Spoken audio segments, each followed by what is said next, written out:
Sige po. Sige po. Senator, ano gusto niyo sabihin sa mga taga-suporta niyo po?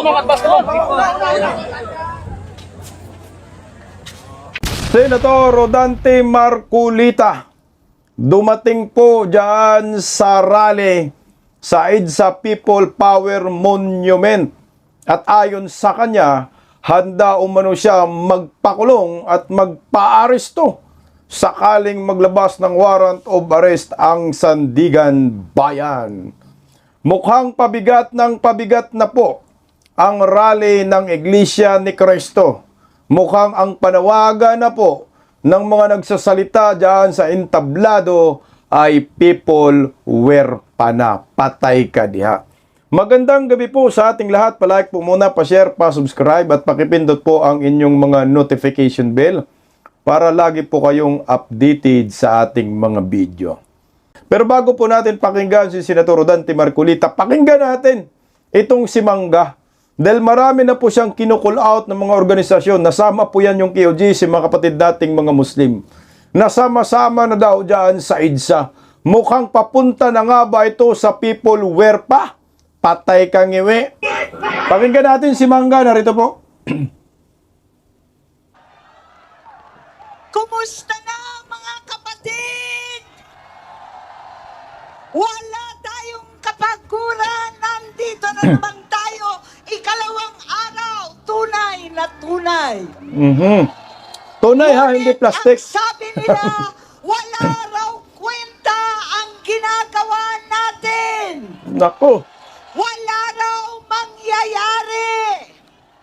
Wala raw bisa itong We Are One. Mukhang entrada pa lang, may karga na si Mangga eh. Ngunit dyan sila nagkakamali. Alas 7, aalis ang Pangulo patungong Canada. Areglado na daw tayong lahat. Lalayas na ba? Wala problema sa katarungan at katotohanan. Wala na silang pakialam. Bumiyahe na. Okay lang, wala Ngunit namang balikan. ako ay naniniwala na ang mapayapang protesta ay nakaukit sa puso ng bawat isa sa atin. Mapayapa man at walang imik yung iba, kasama pa rin natin dito sa EDSA.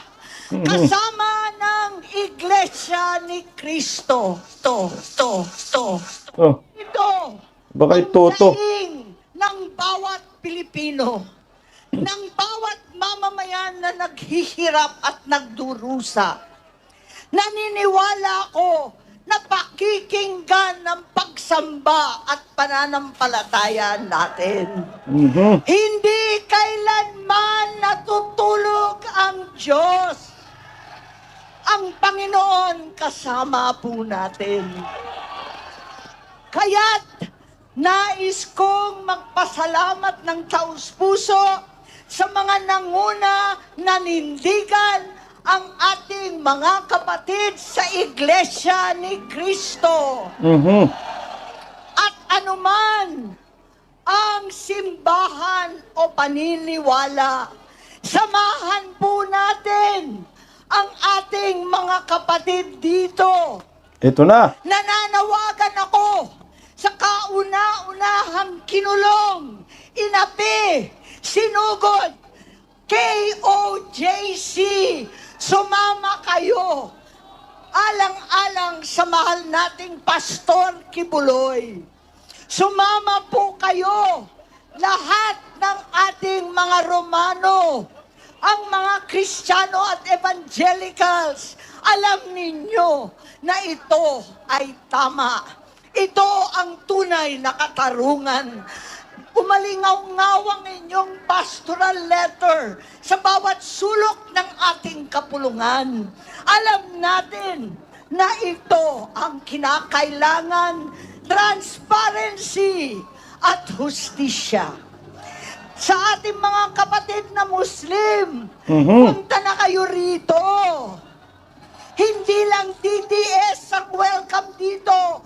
Lahat ng mga kapatid na Muslim, na mga bigo sa pangako ng halalan, bigo pa rin kalayaan para sa BARM at sa buong Muslim Mindanao. Halina't magkaisa, we are one! Nako ito na panawagan ni Amy Marcos. Mukhang awkward nga ho kasi yung nanawagan, Marcos, yung gustong panagutin, Marcos. Ito, hindi po direktang sinabi people were pa na. Ang sinabi, we are one. Pumunta po tayo dito, magkaisa po tayo. Wala na nga po yung magkaisa kasi kay Bangag yan, unit team yan eh. So we are one. So special mention po yung KOG, si Pastor Apollo Sikibuloy. Sama-sama na po tayo dyan para sa isang laban, mga kapatid nating mga Muslim. Alam mo, ang mga taga Mindanao, willing po eh. Magbigay lang po si Chabit ng barko at si Libiste. Sabi mo, Libiste, padala ka ng barko. Magpadala ka na ng barko, puno talaga yan ng taga Mindanao. Naku, hindi yan susukuan. Basta pagdating dito, pakainin lang natin, walang problema. Yan, ayan, panawagan ni Senator Amy Marcos. Yung lahat ng mga grupo, mga religious group, nasa na. Huwag na po natin i-mention yung simbahang Katoliko, putangin na mga kulto ang mga yan. Mga salot. O ito pa, sa mga empleyado, dami niyang panawagan dito eh. Pinul out niya oh. Sa lahat na nagtatrabaho Kaya, mga empleyado. ng Ortigas at Makati, Mhm. mga nagsusumikap na middle class na ngayon naging mahirap na sangkahig santuka. Mhm. Sumama kayo, ang karamihan ng mga Pilipino na mahirap at nagdurusa, walang trabaho, walang pagkain. Punta na kayo dito sa Iglesia ni Cristo. Mga empleyado. Diyan sa mga empleyado kasi, ang mga yan kasi minimum, di ba? Pag hindi sila pumapasok, walang sahod, ang tanging makakagawa niya na pumunta dyan sila, ngayong mga employer nila. Magkakaroon yung employer ng mga 3 araw na lahat break, walang operation. Punta kayo dyan sa EDSA, o ito damit. May allowance pa kayo, fully paid kayo 3 araw, may service pa. Pwede talaga yung ganun eh. Kasi nangyari yan sa panahon ni Irap. Yan yung pinawagan ni Senator Amy. Posible. Tuloy oh. Sa lahat ng mga politiko, anuman ang kulay ninyo, wala na pong kulay pagkat lahat tayo ay tumatayo ng banderang Pilipino. Pumunta na kayo dito sa Ito EDSA na. kasama ng mga kapatid na matatapang at naninindigan. Mga politisyang matino. Tinanawagan na rin niya. Pati na rin ang mga dating loyalista. Hoy, mga loyalista. Ilocano, May Ilocano. Bisaya, saka Maynila at Katagalugan. Mga biko at laslas ang puso katulad ko. Hindi itong katiwalian, itong kabugtutan ang ating inasahan. At tulad ng sigaw ng tatay ko, ng tunay at iisang Pangulong Marcos noon, dekadang nakalipas, we are one Philippines, isang bansa, isang diwa. Magkaisa tayo kasama dito sa pamumuno ng Iglesia ni Cristo. Magkaisa tayo, hindi lamang upang ipagtanggol ang mga senador, hindi lamang dahil kay Robin, kay Jinggoy na nakakulong, kay Alan, sa lahat sa amin na pinatawan na ng kaso, higit sa lahat ng ating minamahal na kapatid, Senator Rodante Marcoleta, na alam ko naman, kayang-kaya niyang ipagtanggol ang sarili sa mga kabugtutan, kabalbalan, kalokohan na pinataw sa kanya. Magkaisa tayo, hindi sa mga politiko lamang para ipagtanggol ang mga kapatid, kundi para sa sambayanang Pilipino, para sa ating kinabukasan, para sa ating mga pamilya. We are one! We are one! We are one! We are one! Mabuhay ang katarungan! Mabuhay ang katotohanan! Maraming salamat po. Mukhang papunta na talaga sa peopleware pa ho ito. No? Ang dami niyang pinanawagan ni Senator Amy Marcos. No, isa na po yan yung KOJC. Maraming religious sektor na pinapanawagan. Mga kapatid nating mga Muslim, malamang po bukas na po yan mga kapatid nating mga Muslim. Yung mga loyalista, alam mo yung mga loyalista na Marcos, yung mga legit talaga, galit kay Bongbong. Loyal lang sila sa tatay, pero dito sa kay Bangag, wala as in. Yan yung mga legit na loyalista. Pero yung mga dumidikit kay Bangag ngayon, wala na yan, mga dilawan ang mga yan Yung totoong loyalista, galit kay Bangag. Kasi sinira ni Bangag yung apelyido ng tatay nila. Ito yung hugot ni Amy. So ngayon, nagkaroon ulit ng panibagong permit, baka papunta na talaga tayo dyan. O ito, pakinggan pa po natin si Mike Defensor. Grabe, ang bigat din ng binanatan bago si Marcolita. Isipin nyo mga kasama, ang daming binanggit. Sabi nila, 67, 67 na contractors. May pinatawag ba? Wala. Alam niyo ho, doon sa flood control scandal, doon sa anomalya, pinakamalaking skandalo ng nakawan sa ating bayan, ang may kaso, 6 lamang. Doon sa 6 na may kaso, 2 binigyan ng pagiging state witness. Bunuan. Putang. Yung Alcantara. pong si Director Alcantara ng Bulacan at si Yusek Bernardo ng DPWH. Pangatlo si Bunuan. 2 senador kinasuhan. Si Bong Revilla at nung hindi sumama, nanindigan, ikinulong nila si Jinggoy Estrada. Alam nyo ho, ilan na ang may kaso doon sa mga galit, sumisigaw sa tunay na hustisya, sumisigaw sa nakawan dito sa ating bansa. Kasama na si Amy Marcos, ang may kaso na ho, humigit 40. Ano po ang ibig kong sabihin? Ang diferensya ng diktadurya sa demokrasya ay iisa lamang. Yung maaari kang magsalita, maaari kang sumigaw, maaari kang maggalit pag may nakikita kang mali. Anong ginagawa nila? Doon sa mga galit, doon sa mga sumisigaw, tayo, ang buong sambayanan, ang kinakasuhan at kinukulong. Yung mga totoong nagnakaw, mali-mali ang pera, bilyon-bilyon, trilyon-trilyon, may proteksyon at pinoproteksyonan nila, walang kaso, nakalaya, pati ang pera, malayang inabas na sa ating bansang Pilipinas. Wala na talaga, pera natin, hinakot na. Eto hong nangyari, ngayong gabi lamang, tumawag po ang aking abogado. Ang sabi, ngayong linggo, lalabas na ang warrant of arrest ninyo ni Senador Dante Marcoleta. Antindi, no? Walang ninakaw, pero plunder. Grabe si Ang Bungag. kaso ho namin, ang sabi nila, plunder, pagnakaw sa kaban ng bayan. Walang ninakaw. Alam nyo, Tangin namin.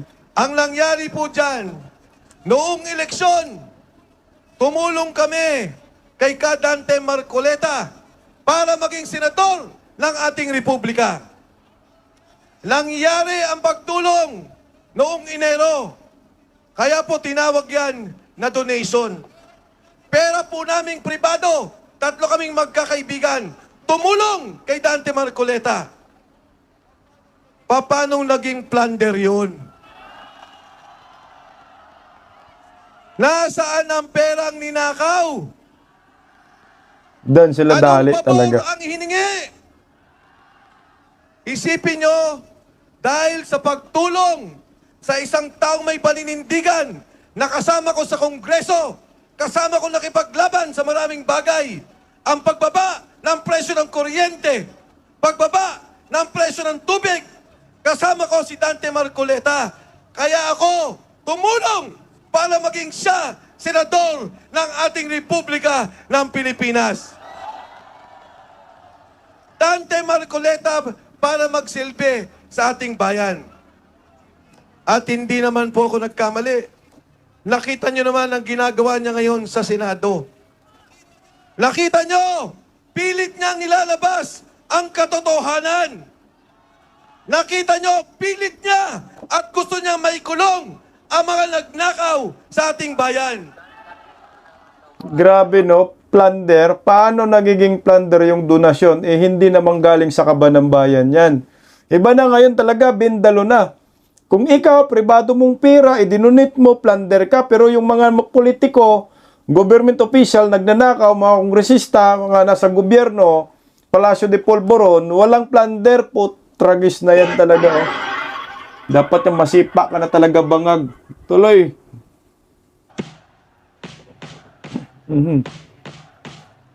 Pagka po pinabayaan natin na wala lang nangyari, sabi nga nung isang senador, move on na. Papayag ba tayo doon?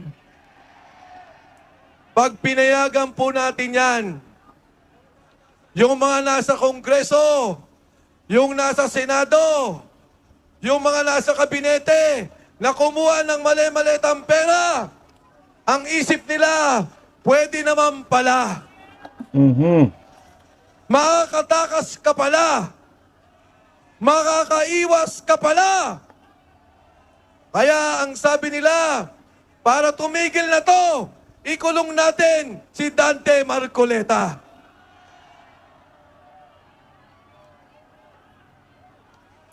Para wala lang lumaban sa Senado, patahimikin natin si Dante Marcoleta. Kaya ang pagkakaisa natin ay para sa katarungan. Pagkakaisa para sa hustisya.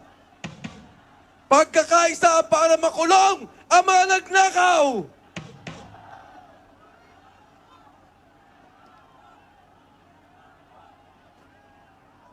Ako po'y nananawagan Ito sa na. iba't iba din nating mga kasama. Narinig ko si Senador Amy Marcos. Dito walang kulay, walang politika. Kahit ikaw berde, dilaw, kakamping, pula, sumama ka dito kung mahal mo ang Pilipino at ang kinabukasan ng sambayanang Pilipinas. Grabe si Mike, no? Buhos talaga, oh. All out na. Baka bukas, mapuno talaga tong EDSA. Mga kapatid nating mga Muslim. Kasama, pag ang isang gobyerno, kinukulong niya mga nagsasalita ng totoo. Kinukulong niya yung naisang katotohanan at hustisya. At yung mga nagnakaw, protektado, malaya. Anong tawag sa gobyernong yan? Ano?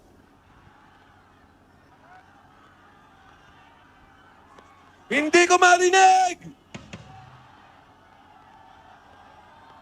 Mukhang wala nang balikan si Bangag. At pag ang boses ng bayan, ang boses ng mga kapatid, pinigilan mo, kinipit mo, aabot sa punto, nalalaban yan, Correct. lalabas, malinindigan.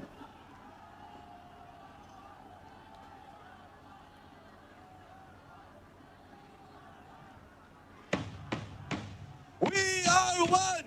We are one! We are one! We are one!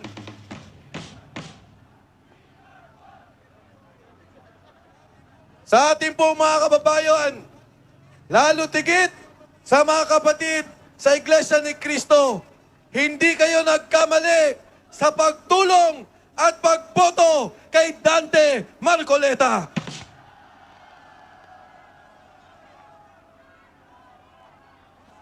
May galing, may talino, higit sa lahat, may pagmamahal sa sambayanang Pilipino.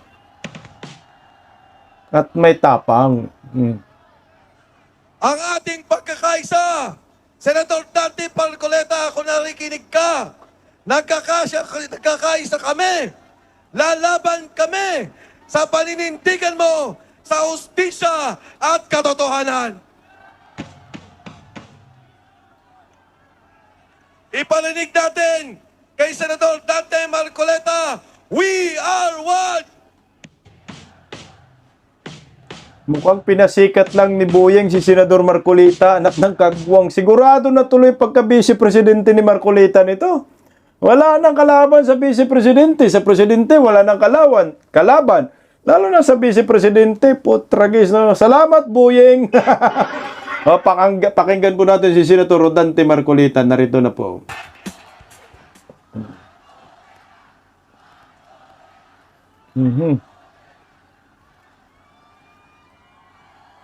O, lalo na pinapasikat.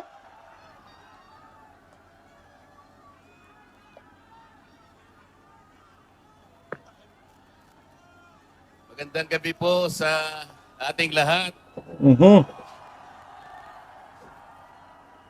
Unang-una na po ay gusto ko pong magpasalamat sa inyong lahat. Kahapon pa po ay tinitingnan ko na kayo. Lalong-lalo na po yung nanggaling pa sa malalayong lugar. Meron pa po ako nakitang nasa panig ng katandaan, mga lolo at mga lola. Kahit na po ang lakas ng buhos ng ulan, walang tumitinag, walang umuuwi. Lalo na kung nagpapahayag po kayo ng ating pagkakaisa, ang ating hinahanap na katarungan, hinahanap nating katotohanan, transparency at accountability. Salamat po sa lahat ng mga kapatid sa Iglesia ni Cristo.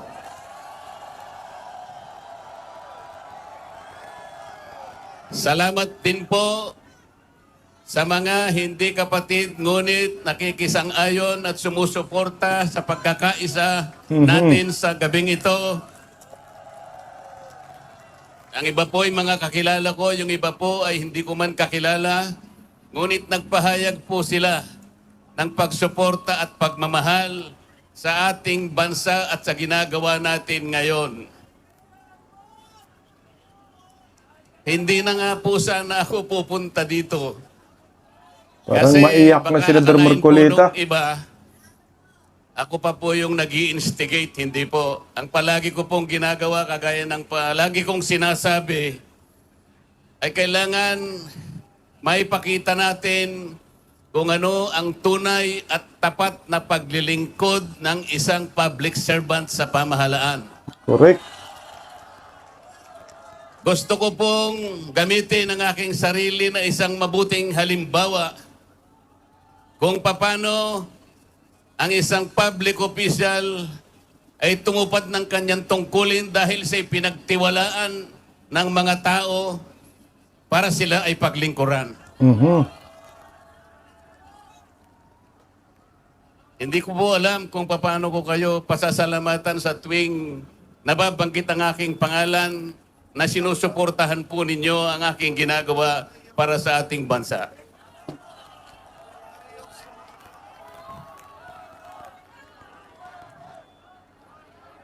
Pangalawang araw na po ito, ngunit hindi ko nakikita sa mukha ninyo ang kapaguran.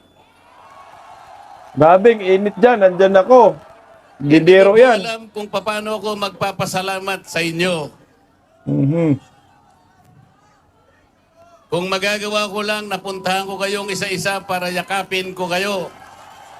Gagawin ko po. Ginawang vice presidente na si Marcolita dito. Naisip ko nga, magdadala na lang ako ng hopya. Nagnakaw siya banti ng hopya. Pero nung makita ko po na napakarami ninyo, kahit 30 pabrika ng Bigas siya. hopya, hindi magkakasa sa inyo.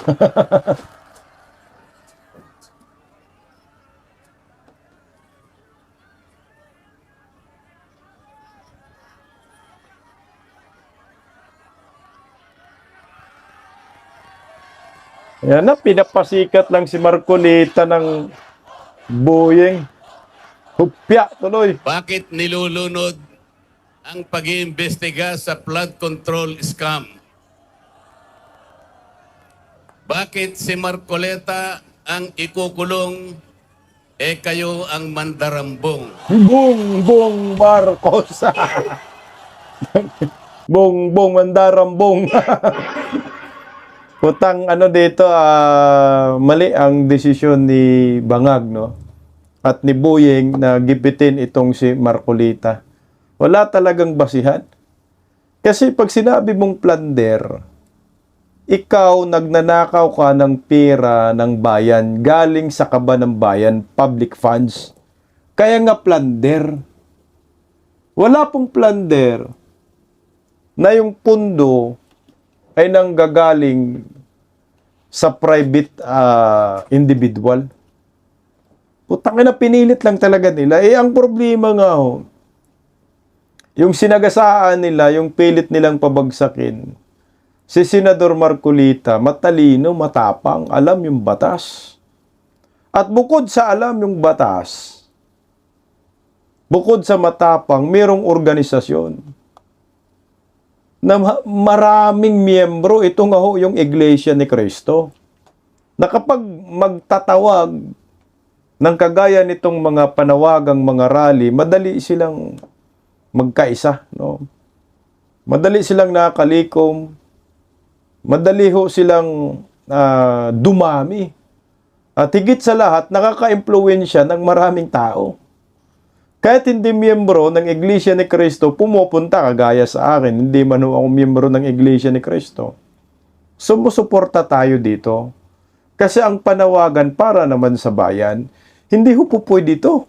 Itong mga akusasyon nila labang kay Senador Marcolita, dapat ho ito ay mapigilan.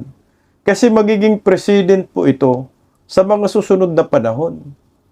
Kung meron kang kakasuhan, gawa-gawan ka ng kaso na makalaban mo sa politiko, hanapan mo lang siya kung sino yung mga nagdonate sa kanya noong nakaraang eleksyon, ay gagamitin mo yan para sabihin kasuhan kang plunder.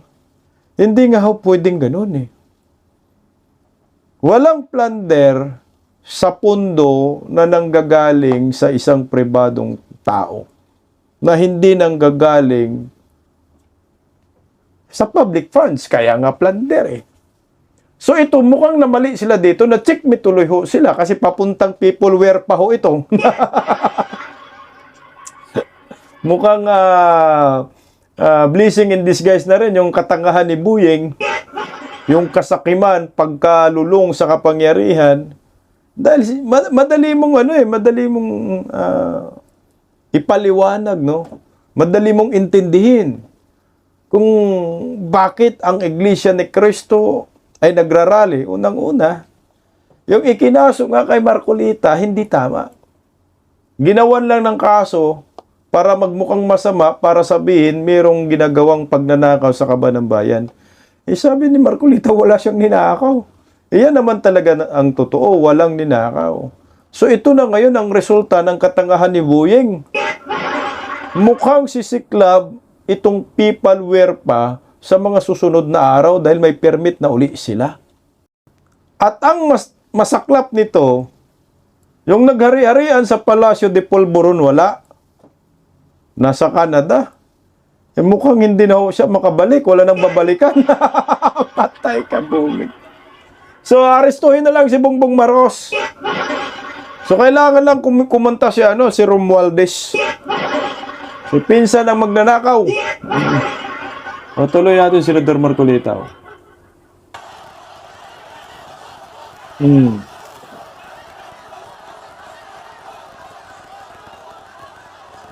Bongbong, mandarambong. Meron po akong bongbong. babasahin sa inyo. Alam nyo na po ito, pero kailangan pong alam ko uli sa inyo para maitatak po sa ating puso. Mhm. Ang babasahin ko po sa inyo ay Preamble. pambungad o yung preambulo ng ating saligang batas. Ito po ang kauna-unahan, ito ang pambungad, ito yung panimula. Kung tawagin natin sa English ay preamble. Mhm.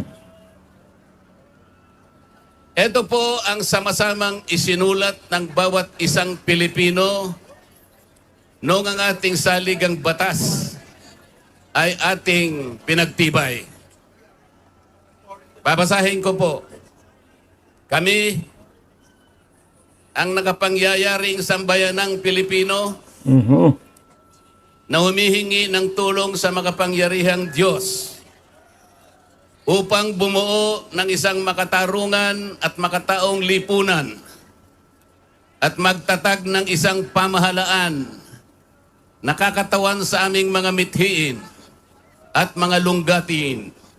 Magtataguyod ng kabutihan sa bawat isa, mangangalaga at magpapaunlad ng aming kamanahan Mhm. at titiyak para sa aming sarili at sa angkanang susunod ng mga biyaya ng kalayaan at demokrasya sa ilalim ng pananaig ng batas at ng pamahalaang puspos ng katotohanan, Mhm. katarungan, kalayaan, pag-ibig, pagkakapantay-pantay at kapayapaan ay naglalagda at naghahayag ng konstitusyong ito.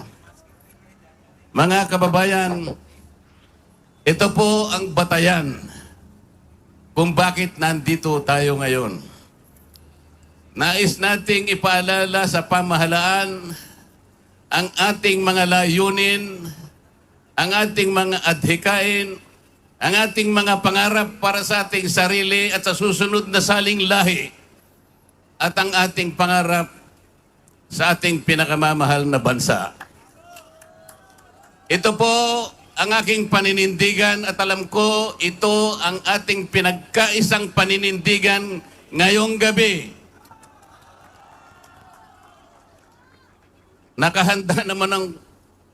Nakahanda po akong magpakulong. Ayan na. Handa daw siya Kung magpakulong. kinakailangang maaresto po ako, wala pong problema.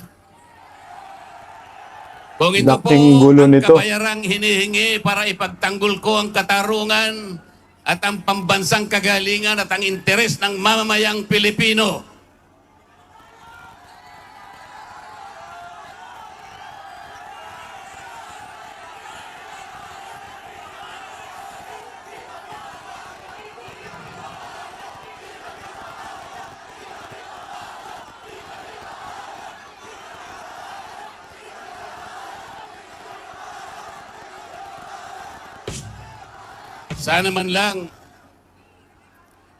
Sana man lang may ninakaw ako. Sana man lang kasama ko sa mga mandarambong. Mga nabanggit na yung mga pangalan nila. Ang isa ay si Martin Romualdez. Boom. Ang pinagdalhan ng mali-malitang pera.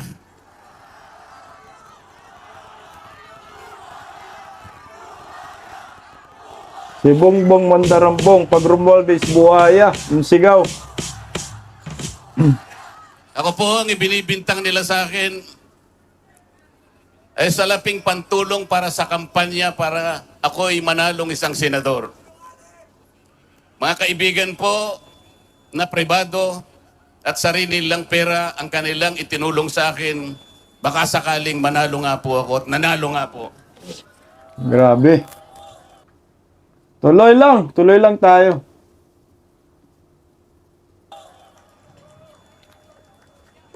Hindi ko na po ipaliliwanag ang technicality kung paano nila inimbento ang isang gawa-gawang asunto laban sa akin. Tingnan po ninyo kung sino pa yung nagtatanggol at tumutulong para sa ganon, matukoy natin kung sino ang may kagagawan ng pinakamalawak, pinakagarapal na pandarambong sa kabambayan. Siya pa ang inaasunto at siya pa ang pinagbabalakang arestuhin.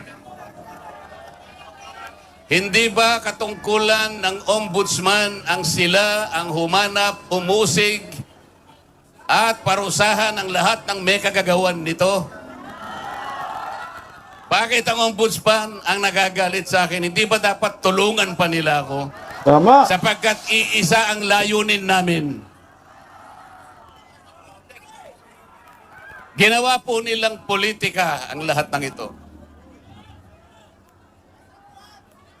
Ang mga asunto po na sinampa laban sa akin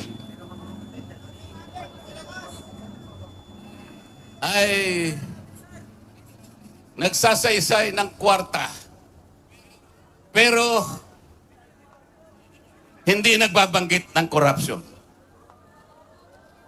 Nagsasaysay ng halaga, ngunit hindi binabanggit ang ill-gotten wealth. Ipinipilit na iugnay ang public office, ngunit walang binabanggit na abuse of public office. Naglulubid ng mga chismis,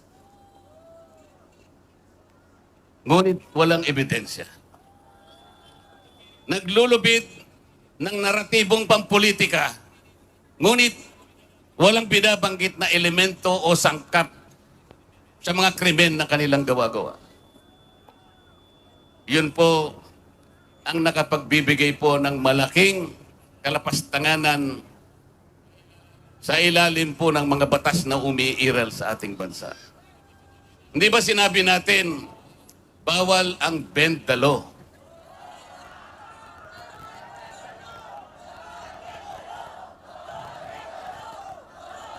Ayun. Don't bend the law.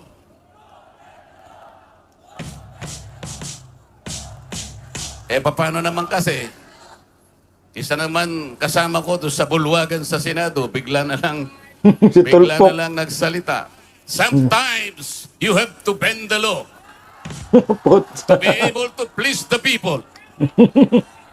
Hayop talaga tong Boeing at saka Tulfo. Sumagot naman yung kausap. Yes, sir. Sumagot yung kausap. Tinanong kasi siya kung tama yung sinasabi. Ang sabi niya, yes sir. Putang. Mga kababayan, uulitin ko po ang aking pagsaludo sa inyo. Ang aking paggalang, ang aking pagpapasalamat sa ipinakita ninyong pagsuporta at pagmamahal sa akin at sa mga bagay na ipinaglalaban nating lahat. Ang katarungan, ang katotohanan, ang pananagutan at ang katarungan. Huwag po tayong mag-iwahiwalay. Ang sabi nga natin, we are one. Yan na, We bago are ngayon. We one. are one. We We are one. Hindi na unity. Salamat po sa inyong lahat. We are one na. Tamang-tama po, pinalitan yung word na unity kasi si Bangag yan. So we are one na po. Ayan, nagkaroon na po sila ng panibagong permit. Bukas po sa mga gustong pumunta sa EDSA, I welcome po kayo. At kita-kits po tayo dyan. Ako kanina po pumunta, medyo mainit at maraming salamat po sa patuloy na pagtangkilik po sa Bisdak Pilipinas. Pa-share po natin ang lahat ng mga bidyong ina-upload natin para malaman ng maraming Pilipino kung ano po ang nangyayari sa ating bayan. Magkakaroon kaya ng people wear pa? Tatalima kaya ang mga minimension ni Mangga, mga kapatid nating mga Muslim at mga religious sector? Abangan po natin bukas ang susunod na kabanata. Mabuhay po tayong mga Pilipino. Maraming salamat, Iglesia ni Cristo. Laban lang, Senador Marcolita. We are one. Pag-isip at gabi nakikita ko ang post niya, ang hapdi. Paano nga ba to? Di ako makatanggi. Watch ko na lang at isipin ng mabuti. Bisdak Pilipinas. Bisdak, tinig ng katotohanan. Sa bawat vlog may laban sa kasinungalingan. Mulat ang mata, gising ang masa. Bisdak Pilipinas, para sa bayan, gumigising sa diwa. Sa likod ng kamera, tapang ang dala, walang sinasanto kung mali ang gawa. Hinay-hinay, pero palaban. Boses ng tao sa digital na labanan. Bisdak, tinig ng katotohanan. Sa bawat vlog may laban sa kasinungalingan. Mulat ang mata, gising ang masa. Bisdak Pilipinas, para sa bayan, gumigising sa diwa.